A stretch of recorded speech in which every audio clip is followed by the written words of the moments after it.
আসসালামু আলাইকুম। আমি আপনাদের জন্য আজকে রেসিপিটা নিয়ে আসছি গরুর ভুঁড়ি। যেহেতু আমাদের কোরবানি ঈদ চলে গেছে, সেহেতু সবার বাসাতে গরুর ভুঁড়িটা আছে, তাই আমি আজকে আপনাদের সুবিধার্থে গরুর ভুঁড়িটা রান্না করে দিচ্ছি। চলেন আমরা এখন রান্নায় চলে যাই। আমরা এখন গরুর ভুঁড়িটা কীভাবে রান্না করব সেটা আপনাদের দেখিয়ে দিচ্ছি। আমরা চুলায় একটা প্যান বসিয়ে নিচ্ছি। এখন আমি এটাতে দিয়ে নিচ্ছি একটু সরিষার তেল। আপনারা সয়াবিন তেলও দিতে পারবেন, তবে আমার কাছে সরিষার তেল দিয়ে রান্না করলে গরু মাংস ভুঁড়ি এগুলো একটু অন্যরকম টেস্ট আসে। এখন আমি যে কেটে রেখেছিলাম রসুন, সেই রসুনগুলো কিউব করে কেটে নেবেন। রসুনগুলো একটু তেলে ভেজে নেব। পেঁয়াজ রসুনটা একটু ভেজে হালকা করে ভেজে নিতে হবে। এখানে একটু হালকা হলুদ দিয়ে দিব, একটু হালকা করে হলুদের গুঁড়িটা দিয়ে নিচ্ছি, অল্প একটু শুধু কালারটার জন্য দিয়ে একটু নেড়ে চেড়ে দিচ্ছি। এটা বেশিক্ষণ ভাজবো না, অল্প সময় ভাজবো। এখানে আমি পেঁয়াজটাও দিয়ে নেব। পেঁয়াজটাও এভাবে একসাথে করি। রসুনটা যেহেতু একটু শক্ত, এর জন্য একটু আগে দিয়ে নিয়েছি যাতে একটু নরমটা হয়, কারণ পেঁয়াজটা নরম তো তাড়াতাড়ি নরম হয়ে যাবে। একটু রসুনটা আমি হালকা করে টেলে নিচ্ছি।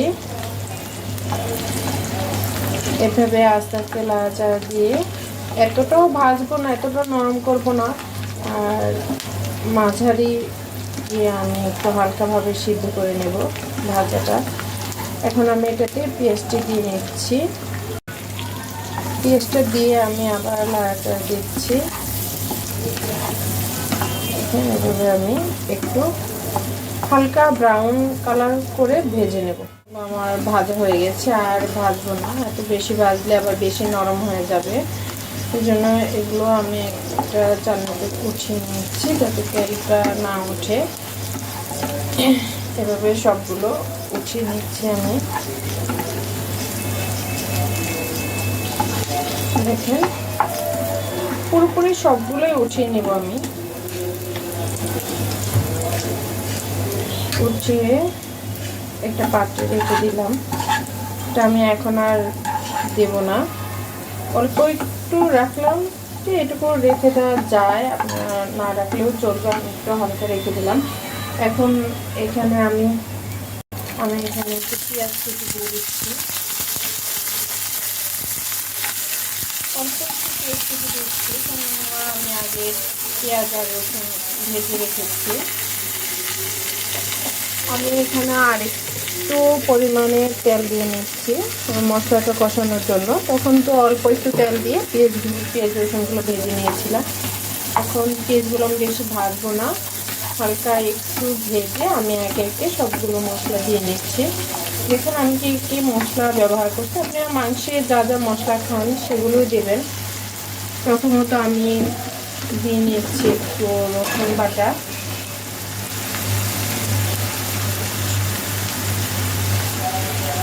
রসুন বাটাটা দিয়ে নিচ্ছি, আদা বাটা, জিরা বাটা। অল্প অল্প করে মশলাগুলো দেবো, এত বেশি মশলা দিলে ভালো টেস্ট আসে না। আর গোটা মশলাগুলো দিচ্ছি তেজপাতা, দারচিনি, এলাচি, লং, গোলমরিচ, এগুলো সবগুলো দিয়ে নিলাম। এখন আমি আস্তে আস্তে দিয়ে নিচ্ছি মরিচের গুঁড়ো। মরিচের গুঁড়োটার ঝালটা আপনাদের পছন্দ মতো দেবেন, আপনারা যেরকম ঝাল খাবেন সেরকম ঝালটাই দেবেন। দিয়ে নিচ্ছি হলুদ গুঁড়ো। গুঁড়োটা একটু বেশি দেবেন না, বেশি দিলে এটা তেতো লাগবে। দিয়ে নিচ্ছি একটু গরম মশলা গুঁড়ো।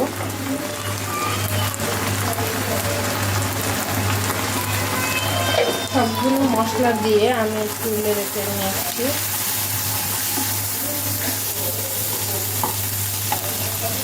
দিয়ে নিচ্ছি একটু লবণ স্বাদ মতো।